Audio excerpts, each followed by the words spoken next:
There we go. Where did everyone go? There we go. Hello. How are we doing? We having a good night so far? Give that one more time for Big Band. How good was that? That was amazing.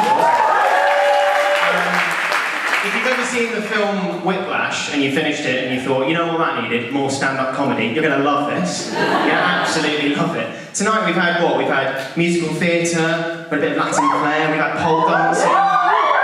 As it's otherwise known, just an average night at Andrew Lloyd Webber's house. That's just what it is. My name's Ross. I think I'm starting to worry I've got a bit of a self-esteem issue, guys. I've been having superhero fantasies. But I'm Robin. Last night I had a dream that I scored the winning goal in the World Cup final, but that turned out just to be a daydream I was having as an unused substitute on the bench. Just pretty dire. I'm also ethnically ambiguous. I've got a confusing face. Don't know if you can tell from up the back, but people really struggle to work out where I'm from. And in that sense, I think I'm a bit like a McDonald's cheeseburger. In that I look good from a distance, I'm ultimately deeply unsatisfying, and nobody's quite sure how I was made. Give me a cheer if you love living in Brighton. I love living in Brighton. Brighton's a bit like London's weird little cousin, isn't it? Like, London comes home to family dinner, and he's come over his finance job with his brand new BMW, got his trophy wife.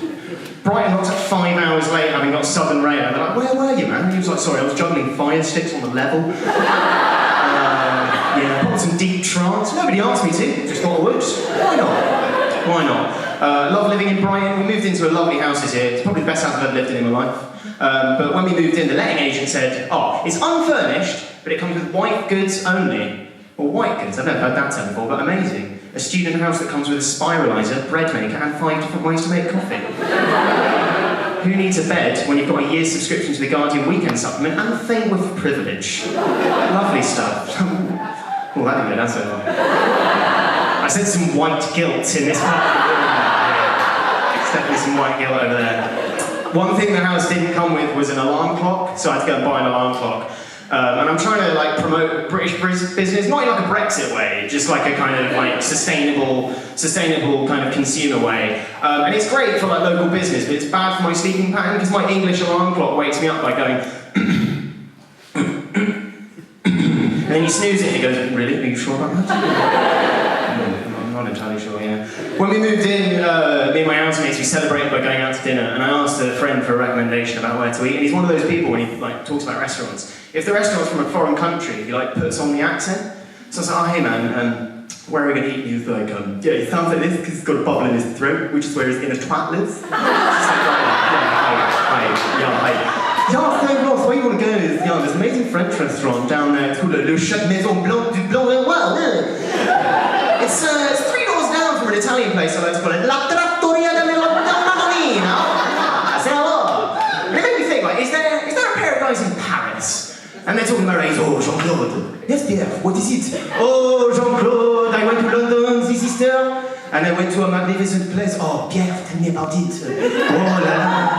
Oh, Jean-Claude, it was in East London. What was it called, Pierre? Prétel. It was called Stace Pie Machineel. Oh, the pie. Oh, the eel, it was magnifique. Oh la la, Jean-Claude. Oh, Pierre. Oh. I learned French. No, don't applaud. Don't you dare applaud. I learned French for 10 years. Not only could I not make up a fake restaurant name, all I got was Ooh la la Jean-Paul. That's not good. That's a waste of an education. We had to learn Latin. Give me a cheer if you had to learn Latin at school. Why? What? They told me that it was if you learn Latin, then you learn Spanish and French better. But I would have thought a better use of the time of the Latin lessons would be to learn French and Spanish. If that's the reason behind it. I assume the conversation went something along the lines of, I think it'd be great for the kids if we taught them a language that died 500 years ago. Just in case the undead hordes of Rome come back and choose to murder anyone who speaks only the barbarian tongue. It's got some transferable skills, like I do know the motto of several English football teams. Blackburn Rovers, Arte est laborum, means I love football. We learned Latin at school in a pretty weird way. We learned doing a thing with the Latin course. Yes! Someone down here is the Cambridge Latin course. Cambridge Latin course, for those of you who don't know, is a book and you learn through learning about family. It's kind of like you learn a language through learning stories. And it's about family, and there's Caecilius, and he's the dad, and there's Metella, and there's his wife, and then there's Quintus, who's a young boy who you kind of associate with, and it's great, you learn through that. They live in Pompeii. Now, spoiler alert, things do not end well for people in Pompeii. We were learning a language through a family who were completely unaware of their impending death. That is pretty bleak, but not all is lost. Because Quintus avoids a charcoal grill of a death by going on a working holiday type arrangement in the UK.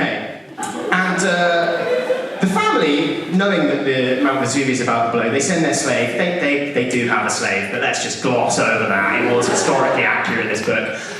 They send the slave to tell Quintus that his family has died. Now, in French and Spanish, you learn things like, where is the beach? And I love the library. But in Latin, what you learn is, what's the correct verb to use when you've just found out that your entire family have died under a pyroclastic nightmare and are now buried beneath 50 foot of ash? Lovely stuff. And if that wasn't enough, there's a last chapter of the book where you find out, and I'm not making this up, you find out that that entire family were real. Real people. Someone just went, oh my God! People in class fainted. There's a picture at the end of it. There's a picture. I'm not making this up. I swear. You can go look. You can buy this book, right? And you're looking eye to eye with a mummified man who turns out to be Caecilius. There's a caption underneath. It's a little exercise. It goes, here's Caecilius, hiding, terrified under a table. In the corner, his wife Metella, clutching all of her cherished possessions and her children. What's the Latin word for table?